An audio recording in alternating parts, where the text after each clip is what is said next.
Olá, estudantes! Iniciamos o mês de agosto com boas perspectivas de aprendizagem, na certeza de que faremos nosso melhor para que possamos aprimorar nossos conhecimentos.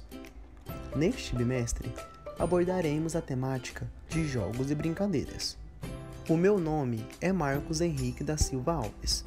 Eu sou estagiário de Educação Física da UFMT e eu estarei junto com vocês neste bimestre.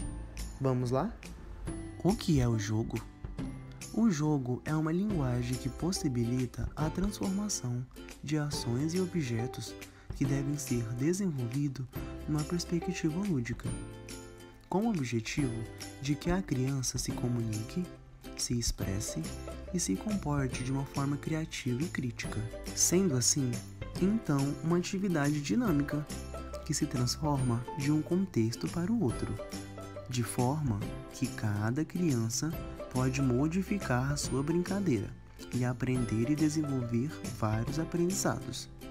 Araújo, 1992, afirma que o jogo é uma atividade espontânea e desinteressada, admitindo uma regra livremente escolhida, que deve ser observada, ou um obstáculo deliberadamente estabelecido, que deve ser superado.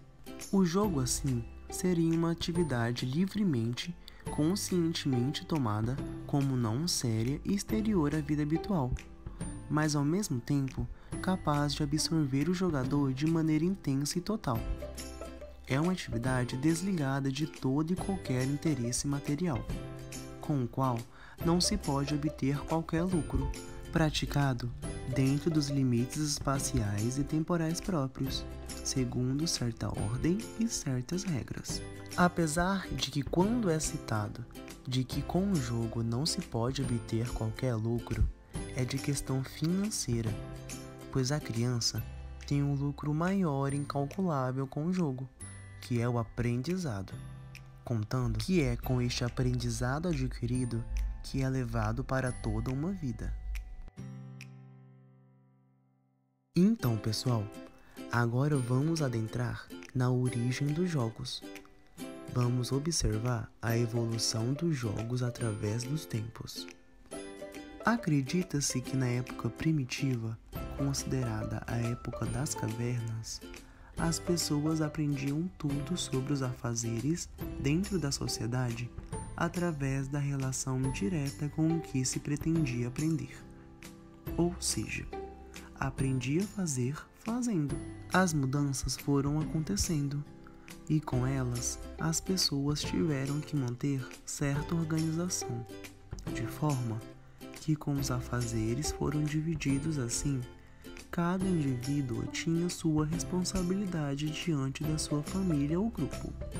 Com esta divisão, restava mais tempo para que cada indivíduo pudesse planejar e organizar-se melhor desta maneira. Assim, começou a permitir que, junto ao trabalho, acontecessem atividades que hoje chamamos de lúdicas. Pode-se dizer que os jogos acontecem hoje devido à necessidade pela sobrevivência das pessoas da época primitiva. Já no contexto da antiguidade, com o desenvolvimento das várias maneiras para produzir os mecanismos de sobrevivência, as pessoas começaram a formar as comunidades, de forma que com a proximidade tiveram que melhor se organizar. A partir de então, começou a haver a divisão social por categorias sociais e começou a separação entre os trabalhadores, sendo em trabalho físico e o trabalho mental. Com toda a divisão que aconteceu, as pessoas que tinham o privilégio de ter acumulado riquezas tinham a seu favor o tempo livre. Assim, a elaboração de materiais para pensar e reformular ideias. Com o aumento do tempo livre, a cultura do lúdico também se desenvolveu de forma que houve uma grande diversidade do lúdico, expandindo assim a distinção entre as classes, de forma que cada vez que se permitiam brincar, aumentava a capacidade para criar. Pôde-se perceber que nesta época o jogo era apenas para os adultos e ainda para os que tinham condições financeiras elevadas. Neste tempo, a igreja entrou nas comunidades para introduzir a educação. A partir de então, o lúdico começou a ser recriminado, de forma que a seriedade invadiu as escolas, pois a igreja pregava que o ócio era inimigo da alma. Porém, isso não demorou muito tempo, pois os burgueses interferiram na forma que as novas escolas fossem edificadas para os novos ensinamentos, ainda assim restritos, mas de forma a permitir que as crianças tivessem novos ensinamentos. Mesmo com essas outras escolas, o jogo não era trabalhado dentro delas e era vivido somente pelos nobres de forma livre e natural. Com a interferência da burguesia aos novos conhecimentos, chegou a nova era da Renascença, onde a educação oferecida era voltada para o pensamento mais humano, valorizando a pessoa, o ser humano. Juntamente com este pensamento, surgiu também a expansão do comércio. Diante desta conquista, a cultura e conhecimento valorizou-se mais, mas já por existir a separação entre as classes, pouco alterou, pois até outro nome deram para nomear a classe mais desfavorecida, plebe. Com o início do capitalismo, a educação tornou-se indispensável para o cenário de produção, mas os ricos sempre estavam em melhor vantagem, pois a plebe estudava com os pregadores e os burgueses estudavam com os professores.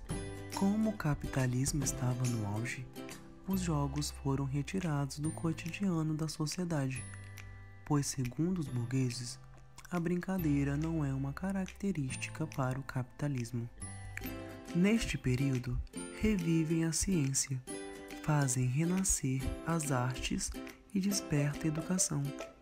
É neste período que a criança passa a ter liberdade de ação, corre, salta, grita e participa, pois tudo deixa de ser pecado. Surge então a recreação educacional, sendo vista como forma de recuperação de crianças e adultos.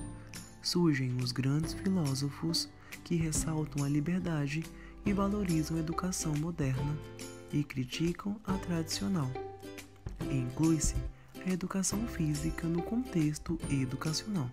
O jogo, como herança recreativa de tempos remotos, foi sendo modificado evolutivamente pela espécie humana, dando origem assim a cada evolução uma forma diferente e complexa na sua forma de evoluírem, as habilidades físicas e mentais. A cada tempo histórico, a construção social dos jogos e brincadeiras foi se formando, primeiro com uma atividade unicamente adulta, depois com a liberação dessas atividades também para crianças, depois pela divisão entre esportes e brincadeiras para crianças e, na idade contemporânea, o brincar como um ato infantil. E vou mais além, se tornou livre e dependente de idade. Hoje os jogos são apreciados por todos. Nesta aula nós aprendemos o que é o jogo e qual foi a origem dos jogos. Na próxima aula nós vamos aprender quais são os tipos de jogos e também qual a importância dos jogos dentro da educação física e na educação escolar. Bons estudos, até a próxima!